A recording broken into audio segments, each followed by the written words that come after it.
just talked about organizations and the response to breaches affecting those organizations, but now we're getting to the individual. And the fact is, one can make the postulate, I'm curious how Ian will respond to this, that individuals are committing their own data breaches by exposing personal information that can be used to commit identity theft against them. And so that it's going on right now. So I'm going to talk a little bit about social media, some of its benefits, some of its drawbacks, and talk about it in the context of data breach. And maybe expand our thinking a little bit about what constitutes a data breach, and we'll leave a couple recommendations. So the benefits of social tools in general is connectivity. We're connecting people both inside the enterprise and outside. And this helps break down organizational barriers, it breaks apart information silos, and it honestly is a vehicle for innovation. It just may not be obvious how that happens all the time. But a conversation that starts at the water cooler, shifts over to email, then transitions over to Yammer, then goes on to chat later that night, well, it's a continuous flow of thought. Now, the media is irrelevant, but what gets scary to a lot of IT shops is 3 of those things we didn't own. That was someone else's stuff. So it is disquieting for a lot of IT environments where these conversations, this innovation is happening across channels that aren't necessarily under direct control. And one of the other things about social tools is it addresses generational shift. So as we see a younger workforce expecting collaboration capabilities, expecting the democratization of IT. So I bring my laptop to work and that's the piece of hardware I'm going to use. I really just can't work on that Windows box, I'm sorry. These are things that have to be addressed. And social tools help this in some regard. And furthermore, it's actually a very interesting enterprise strategic initiative around talent and learning initiatives. I see a lot of value there. But at their heart, a lot of the social network tools are really just great engines for disclosure. And which is great because I can say to an audience, well, this is what I'm doing right now, or hey, can someone help me out with such and such a task? The problem is that first, the audience to whom I'm talking isn't always known, or at least it's not always considered. And it's certainly larger than the person making a disclosure thinks.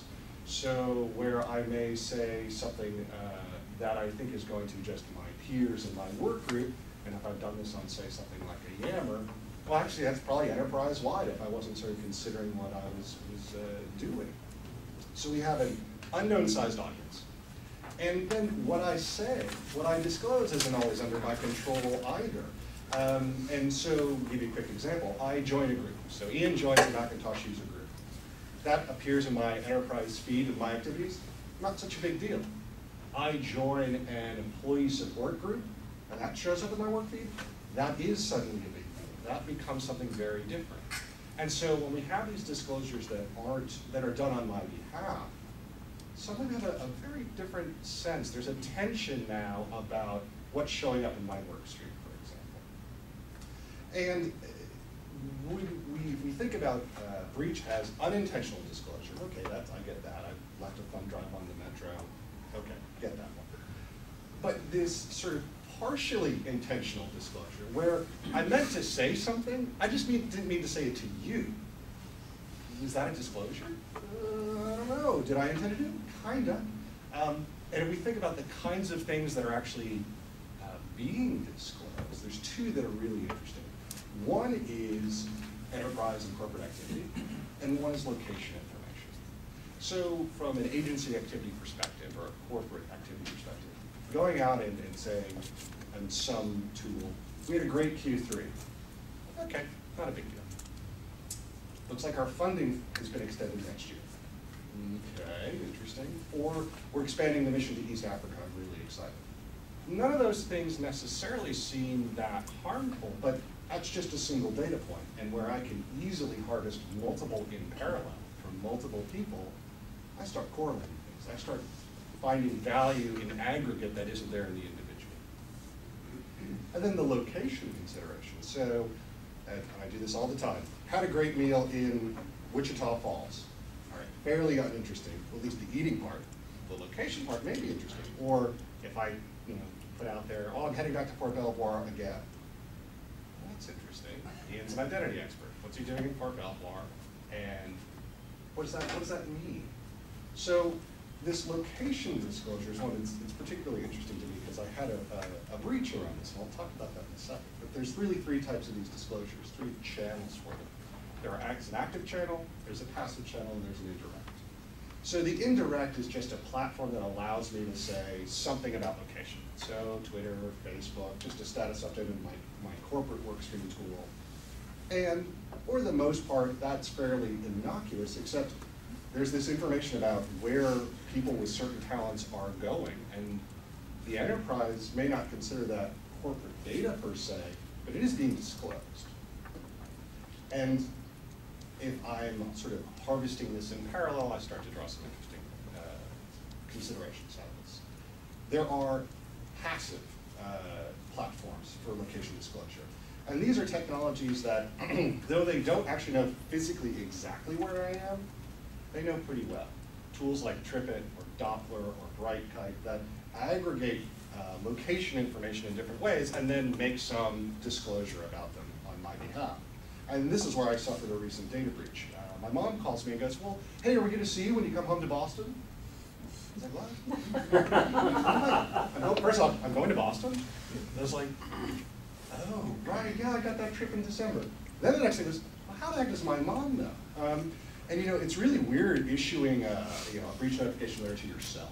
But like with fill in the blanks, it's like from me too. What's this about? So what had happened was, I use a service that aggregates travel information, and at one point had shared an itinerary with my parents. Unbeknownst to me, it now sends weekly updates to my parents saying, this is where he's going. And I had heard from my mother-in-law, she liked to be kept up to date where I travel. And I didn't think about that. So when my mom calls me and goes, so you come back for dinner? This is the strangest thing. So then I realized I made that disclosure. I just didn't realize I made that disclosure. And so that's the sort of the passive platform for location information. Then there's the active one. This is something that's actually reading GPS, geolocation data actively. So it's my GPS on my phone, and Google Latitude is telling whomever, this is where I am.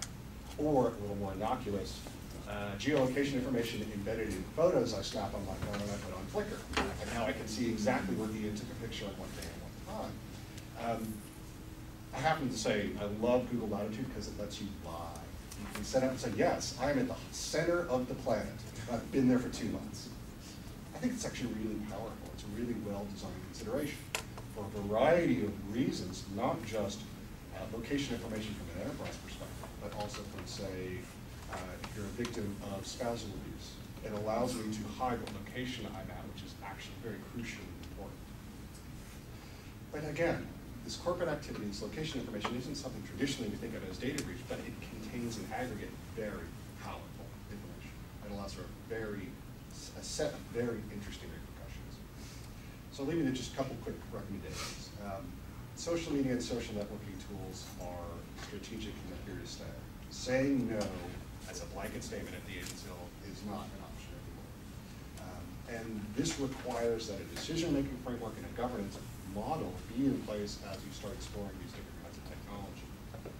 And that identity and security objectives have to be held the same light as transparency and openness objectives. These things must be on level footing, and everyone must be represented at the table in those decisions. From a more specific perspective, if we think about policies and procedures have to address the human elements of these social networks and things I disclose actively versus maybe passively versus maybe a little bit indirectly. Although technology creates some of these risks, technology can't solve these risks. This is human behavior. This is establishing norms of behavior and establishing awareness that, hey, as an executive, it's probably not a good idea for you to talk about where you are because we're working on that mergers and acquisition deal. That's a bad thing to be doing right now. So don't mention that very Palo Alto. So awareness of these partially intended disclosures is critical. And really start to treat location as an enterprise asset. And even if we don't have the same policies as, say, losing a laptop, because they're very different in nature, we have to build in awareness and we have to build in a sense that this is something that's continually out there and of value to other people. Thanks. Thanks, Tom. Now to round out the discussion, going from new media to a new form of identity, that data breach is, yeah.